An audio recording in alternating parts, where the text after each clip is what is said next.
James Gunn has a new plan for the DCU.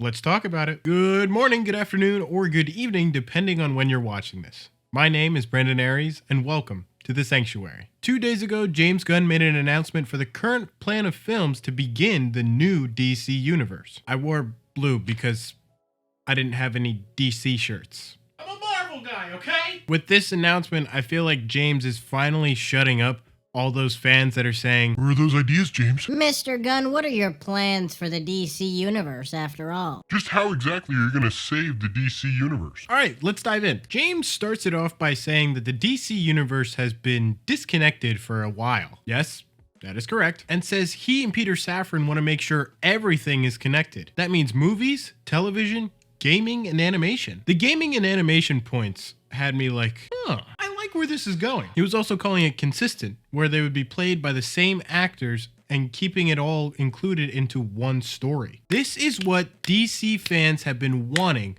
for over a decade. James Gunn also clarified that anything outside of the DC main story, for example, Matt Reeves' Batman and Todd Phillips' Joker, would be considered Elseworlds and not part of the main DC continuity. I'm okay with that. I think that also leaves the door open to other stories still being able to be told. Including Matt Reeves' Batman and Todd Phillips' Joker into the main DC universe would either be really lazy or really tedious. Like, how would you explain the age difference between Joaquin Phoenix and then Matt Reeves' Batman? James then talks about the 4 upcoming movies of 2023, starting with Shazam! Fury of the Gods. I really liked the first Shazam movie. I thought it was one of the best of the DC Snyder universe. Although the way James talked about it in the actual announcement, it kind of felt like Shazam was not going to transfer over into the connection of the new DC universe.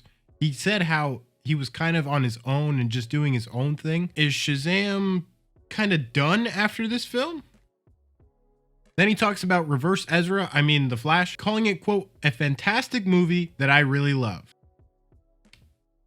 How much did you get paid to say that? I'm kidding, it's all jokes, but I'm still on the fence about this movie. But it's the film that's supposed to reset the entire DC universe, which was, I believe, the original plan. So, to them, Godspeed.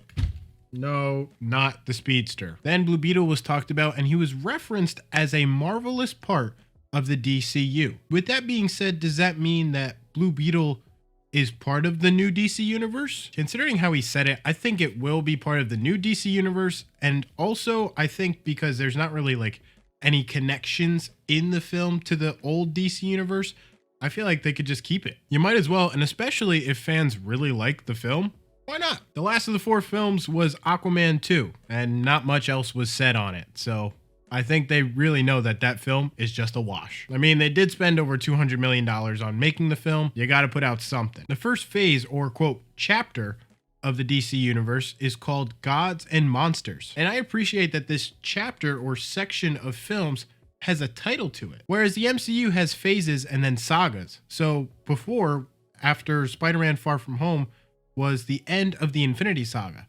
Now we're almost halfway through the Multiverse Saga. Phase 5 literally starts this month with Quantumania. I'm not ready. But good brownie points to DC. Way to be different. Don't copy and paste. First project announced was Creature Commandos, an animated series that will be played in animation and also live action by trying to use the same actors who voice the characters. I know nothing about Creature Commandos. It almost sounds like the Howling Commandos from Marvel. I have no idea. Though the cool thing is you're keeping the same cast from animation and live action. I'm for it. Next up is a series called Waller with Viola Davis returning as Amanda Waller. This project/series could go really well or really bad. But Amanda Waller is a badass and so is Viola Davis, so you got my vote. After that is, quote, the true beginning of the DCU with Superman Legacy, projected to come out July 11th, 2025. I'm still sad that there's no Henry Cavill in this. This will supposedly not be an origin story, so this could be what? Superman year 2? Superman year 5? Superman year 10? Who knows? Shortly after is the series called Lanterns, which is a story that's mainly focused on Jon Stewart and Hal Jordan.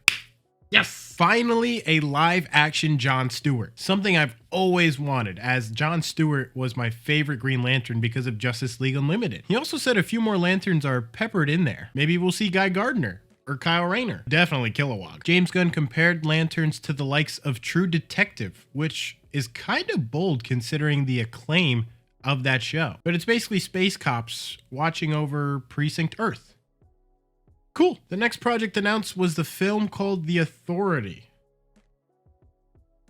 I'm sorry, who? I haven't a single clue who the Authority are. Never heard of them. They basically just look like knockoffs of the Justice League. You got Batman, Hawkgirl, Superman, Cyborg, Wonder Woman, and then those two bozos. This makes me wonder if James is trying to pull a Guardians card again. Not on me or not. I knew who the Guardians were. Paradise Lost is next, which is a series that talks about Paradise Island, also known as Themyscira, the birthplace of Wonder Woman. So this will be like the Game of Thrones-esque show for the DC Universe. All right. The Brave and the Bold is the title for the first DCU Batman live-action movie. And it's going to have Damian Wayne in it. It's based on Grant Morrison's run of Batman and Robin. I'm pretty sure this is the first time we're getting a live-action Robin since this. What killed the dinosaurs? The Ice Age! Though I like how he references certain comics being used in the story. Like they're actually diving into the source material, which for Marvel and DC films is huge. You're gonna make the fans happy. Booster Gold is finally getting a show. I feel like I've had this conversation with someone back in 2015, talking about Booster Gold maybe getting a show or a movie. But it's finally happening. My friend and I were theorizing if maybe he would show up in the new Blue Beetle movie.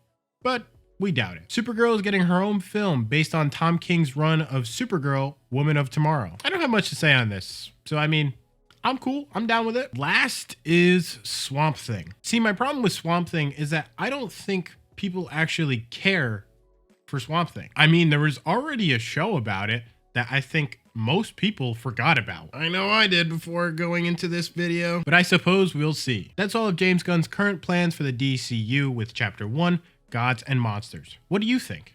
Here's my question. What project of Gods and Monsters are you most excited about? Let me know in the comments below. If you liked the video, please be sure to drop a like. It's so appreciated here in the Sanctuary.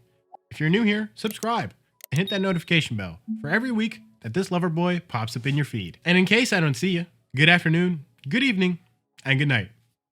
Peace.